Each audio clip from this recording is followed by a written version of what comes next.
Hello, welcome to Slim World Podcast. This week you find us in matching outfits. We have matching Slimming World jumpers and also a headband, of course, matching. We have black leggings, not that you could see that. But we are on YouTube this week, as well as all the usual places you listen to us. So you have the choice to watch or listen to us. If you're new to the podcast, well, the next few weeks you're going to get to meet us a few more times. So enjoy the ride. Today, though, we're going to have a little bit of fun because we're feeling silly, we're feeling festive. If you know us on the podcast, we're definitely good at being silly. We also love carbohydrates and potatoes, so we thought bring the silliness with the carbs, and we're bringing you the ultimate roast potato, Slimming World style. Now, I'm Clare, this is Anna. I was going to say, if we had to call ourselves a specific species of potato, which species would you be? Is that variety, not species? It's been a long day. Would you be a Tesco finest baby potato? No, I'd be a nice fluffy Maris Piper. That's what I'd be. What would you be? Oh, maybe a sweet potato, because you know nice. me. Do I? I'm sweet. I can't even think of something funny to say. Right, before this gets really cringeworthy, today we're doing something that's very important at this time of year because Christmas is around the corner, in case you didn't realise. And one of the most important things on the Christmas menu is getting a roast potato right. So we're looking at how can you food optimise this? And it turns out, with a bit of investigation, Anna, there are multiple food optimising ways to do a roast potato. So you have delved into the archives, into the recipes, into the blog, and come up with not one, not two, but three. 3 types of roast potato. And I take this very seriously because I think a roast potato is the centre stone to any good Christmas dinner. Like, seriously. But a good potato just makes the heart happy and the tummy happy. But again, you might need a few expert tips and hints to make these crispy but fluffy in the middle. Yeah, well, you know what? A few years ago, we did an episode on the podcast called Potatoes, and it was the most listened to episode for that year. So we know what we're talking about when it comes to potatoes. And I think potatoes, for me, are my safe food. They're my comfort food. They're my go-to food. And because they're a free food, they're unlimited. And I know when I fill up on these, I'm satisfied physically and psychologically. So it's a win-win for weight loss and satisfaction. Okay, so for those who aren't watching, let's just talk through what we've got here. So we've got a trusty potato peeler. Yes. We have our local cooking spray. What else? We have measuring spoons. We have salt and pepper. We have thyme, rosemary. I've got marmite, an ingredient you might not assume goes with potatoes, but this is the secret weapon to a cracking roast potato. Now, I thought I know how to do roast potatoes, but I'm just going to go to this with an open mind. Okay. It's really important you have an open mind when it comes to cooking in a different way, isn't it? Because how I learn, I'm from a big Jewish family, I learned to make roast potatoes with lots of fat, lots and lots and lots of fat. And actually, you don't need that to get a good roast potato. I think it's really key, the choice of the potato and then the method that you decide to use. But I think there's some fundamentals that we need to get started with, and that is parboiling. Are you a parboiler, Claire?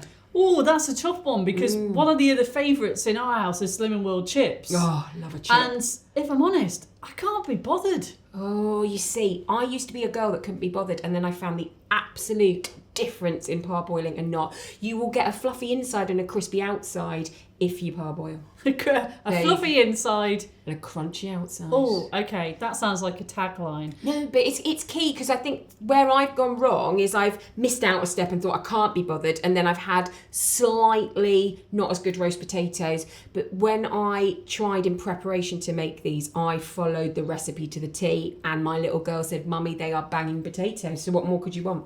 Okay, right. So we have taken a bit of initiative to begin the process. So it's not too boring if you're following along.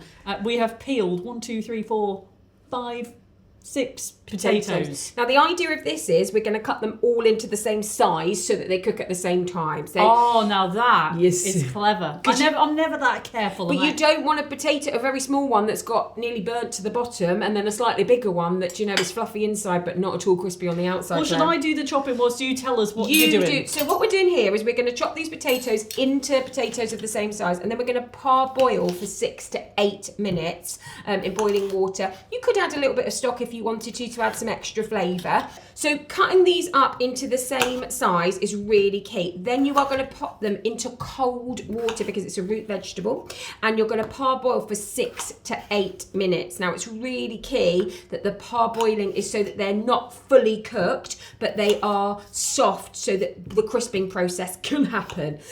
Really also important, when you drain them, you give them a shake. You bash them about. You need to bash up a potato. Do you know why it's key to bash up a potato, guys?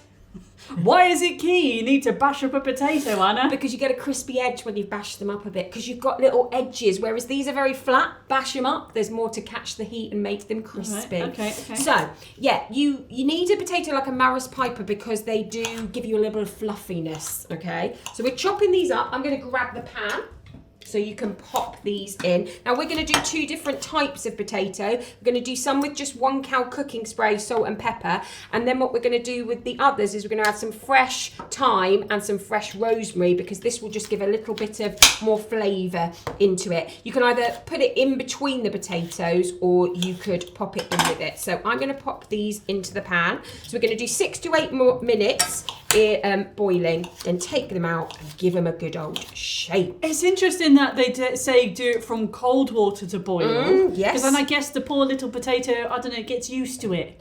He eases himself in rather than straight into boiling. Like what? I wonder what that. I mean, for me, I don't think that's the reason, but it could be. It's about root vegetables, isn't it? They cook better from cold up to heat. A lovely chef taught me that in my group, because I just used to whack everything into boiling water and hope for the best. I don't know about you. I never knew there was any sort of difference. No. But root vegetables, we should be doing in cold water. Claire, you've done very well making these the shape. I was saying, I feel like I'm under scrutiny. Oh, bless you. Now, you see, these are quite small, so they're not going to lead us long. I thought you were going to get your flipping ruler out. Well, I mean, look at...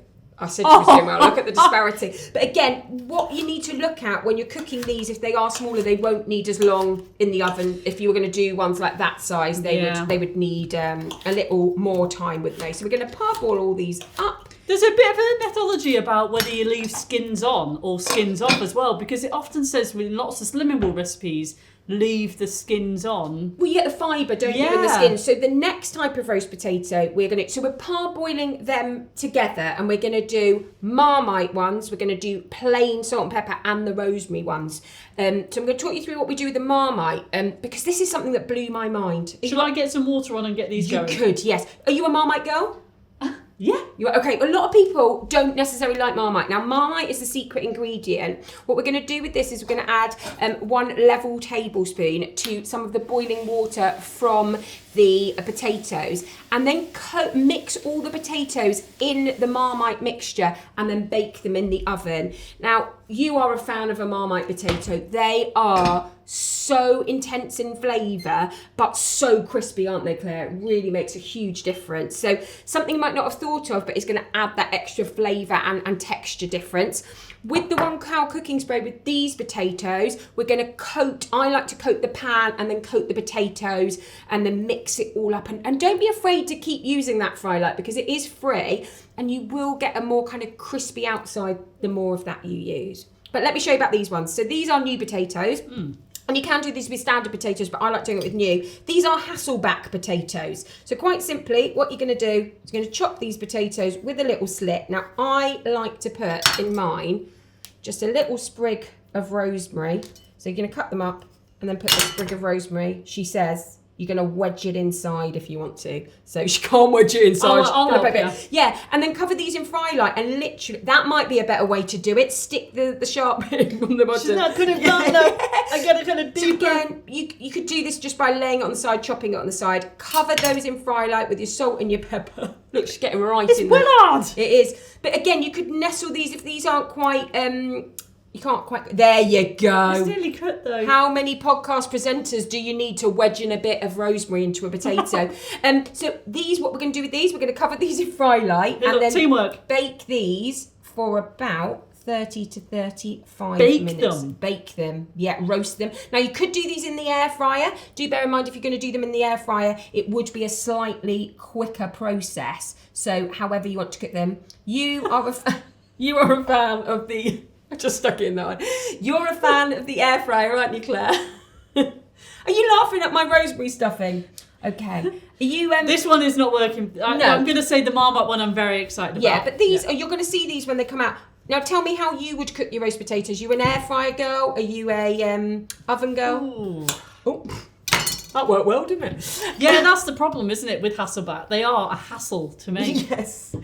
Someone told me about hedgehog potatoes. Can I just say mine? What I have been trialling, which I heard in my group, was using tinned potatoes. Oh, now we're talking. Tin potatoes. Because they're kind of skipping that parboiling and you can just get on with it. Yes. And I have tried sticking them in an air fryer.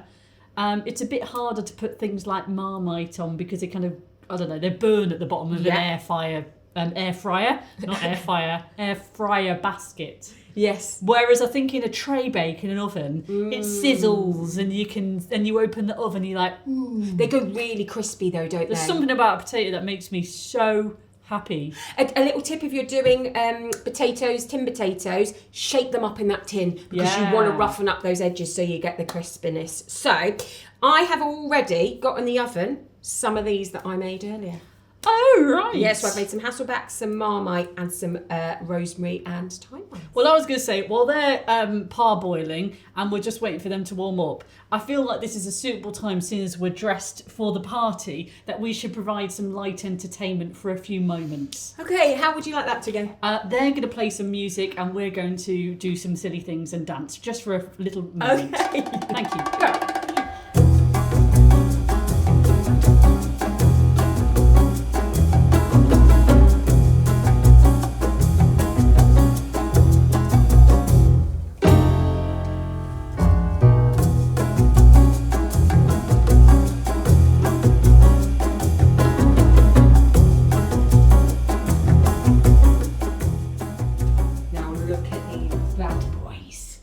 So I'm going to start with my Marmite ones. Again, look at the colour on these. I'm so excited. So these are the ones that we have covered in the Marmite with some of the potato water, so it's got the starch in it, and I really think that helps with the crispiness. I defy anyone not to like these, and even if you're not a Marmite fan, these are beautiful. Okay, right. Let's just flip these. Flip these. Oh, she's got a asbestos thing. Oh, like it? It's all right. Okay. It's all right. So these are the ones that have been done with a little bit of rosemary and fry light, and these are our Hasselback ones with the rosemary in it. Let's get these out of the way. I want to get trying some of this. Move that. Let's get it in. All right then. So the recipes for these. Talk us through, if people want to try these recipes, where they can find them. So you can see a video of how to make the Marmite ones on our YouTube channel. Also, it's on the blog. These roast potatoes Slimming World style are on the app and on the website as well, and so are the Hasselback. Okay, I see here you can, like the thyme, or is it rosemary, is kind of gone a little bit more in. Yes. You see, it does work. Right, what are you trying first? I don't know. I just want to admire. I want to do like a MasterChef. Like, yes. Well, I can see here. Smell it. Yes. Oh, I feel drawn to the Hasselbacks because I know the hassle that it takes to make it. Very, very true. Whereas I'm drawn to the Marmite. If you like a twiglet, do you like a twiglet? It smells like a twiglet. I wouldn't say it's up there as my favourite, but if of the ones that I've tried, Marmite roast potatoes have always been a staple for me. Totally. I think it's because it kind of, depending on how much liquid you put in, you can play with what works for you. Yeah. You can make it a bit, I don't know, well, the more sticky, crispy. This is what I thought about these. These are sticky. See, I would serve up all three of these with my dinner. I think they'd go well, all three of them. Oh, she's doing the taste test. Hot. Are we giving us a thumbs up for a Hasselback potato? Oh, considering that isn't parboiled and that's just been baked, it's so smooth on the outside. And it's nice and like fluffy potato on the inside, but then afterwards you get like the flavour of all the herbs and things. Makes a difference, doesn't it? Yeah, yeah. You know, you've got to taste all three of them now to compare and tell me what the winner is. Well, what a job this is. I know, it's tough at the top, isn't it? What are we thinking? Hasselback, what would you give it out of 10? I mean, the smell of this. You know how like people say you often eat through your nose as well, which is a bit of a weird way to say it. Oh. Have you ever watched MasterChef and just thought, I really want to eat what they're eating? This is what I'm feeling right now. Oh. It's like waiting for the scores on Strictly Come Dancing, isn't it? Give this a 10. Again, it's got that like fluffiness in it, which I guess is what you get from the parboiling. And then the flavour hits you afterwards. Yeah. What would you say is better so far? You're going for a hassle, aren't you? I suppose because I have Marmite potatoes a lot, that's something different for me, and that's got different flavours. But it can depend on maybe what we're eating with as well. The mood. Yeah, because if you've got something that's very herby and spicy already that's accompanying the potatoes, or the potatoes accompanying it, then maybe you wouldn't want double. Yes, true. But if you've got something that is a little bit more plain for your main, then maybe this just gives you that little bit of whoo. And also, I'd say if you've got guests, they're always going to win, aren't they? Yes. They look good. And you can pimp up a Hasselback. I've done them with cheese in it. I've done it with some ham in it. There's loads of different ways you can pimp up your Hasselback. Can I just say, right, there's so many different ways that you can buy potatoes these days, yeah? You can buy those skinny fries. Yeah. You know, you can buy them jacket, all the different ways. But what someone has not invented, this is a business idea, is bought ready-made Hasselback potatoes. Oh, I think you can get ready-made Hasselbacks. Where? Yeah, but I think they're smothered in butter, babe. Ah, Yeah, see? that's why they're not on your radar. This is a business opportunity out there. Maybe we could campaign to get Slim and Will to get it on the Iceland range or something. Hasselback. Right, go last in. one. Come on. Go for a Okay. crispy one. These look way more crispy, I've got to say. Sniff. Doesn't smell of anything. Oh, did you hear that crisp? Oh, hello. Oh, man. Oh, crispy. That has got a completely different Mad, texture. isn't it? Yeah. That is, I was going to say that was the one I was least excited about, but the crispiness on that, why is it so crispy? What is different about this? I shook them. I shook them in the pan, Yeah. parboiled, and then smothered them in fry light. Yeah. Right. And the key was about 180, but for that 35, 40 minutes. So don't try and blast the heat, because then you kind of get that burnt texture. Just let them naturally crisp. Interesting. Yeah. See, that's where I would wonder whether you could play and if your oven was already being used for other things. Yes. Could you actually finish these ones in your air fryer and still Definitely. get that same kind of Oh, vibe? I've done them in the air fryer, definitely. But just remember the heating settings on an air fryer, you're going to go lower, aren't you, as opposed to an oven. Wow. I mean, yeah, this is like, it's so rare, you know, when you kind of get locked into your way of doing things and, I don't know, maybe your mom taught you that or your gran taught you that and you've got that fixed, especially like around Christmas time. We get locked into, you know, those traditions, don't we, of, well, you know, a roast potato isn't a roast potato without gallons of oil.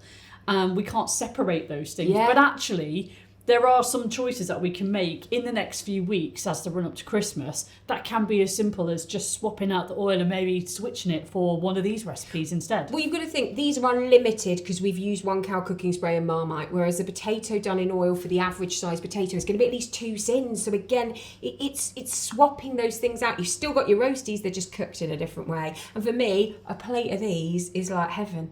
To be honest, I would eat a whole plate of those just as a meal. But you can, they're a free food and they're a safe food, and that's really key at this time of year, is really monopolising on those free foods for that filling power. I mean, when you first started looking into how we could do this episode, you came up with, what was it, like 9 different versions? Yeah, well, I work with a gorgeous team of consultants on the online events, and I was like, guys and girls, give me your roast potato as is. I had everything from adding lemon and thyme to them, all sorts of... Yeah, I think the only thing that's going to stop you is your imagination, and it's how you want the potato to taste, so adding flavour in. And I think this is a really great base, and you could then go and imagine adding some curry powder or some paprika or something like that. Really could take on their own life. Yeah.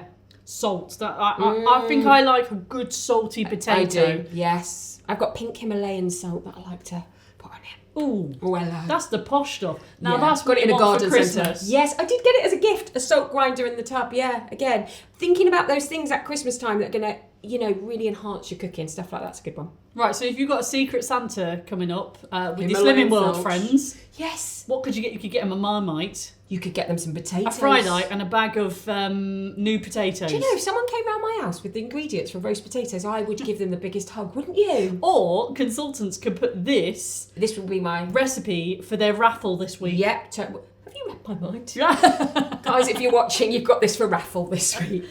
Right, okay. Well, this is always great to just have fun. We're here in my kitchen and we're having a bit of silliness. Over the next few weeks, actually, we're going to come back to my kitchen and we're going to continue filming some more YouTube podcasts, actually. We'll be talking about real food, real results, real support. So do make sure, if you haven't already, that you subscribe to the YouTube channel for Slimming World, where you can see all the notifications. There's all various things, isn't there, of new recipes, new cook-along videos, success stories, information about the latest Woman of the Year.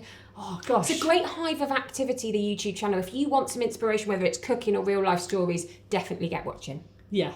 And we're here. Yes, we're here too. With potatoes, what more could you want from your day? Right, you can see some photos of what we've been up to behind the scenes and, of course, our matching outfits.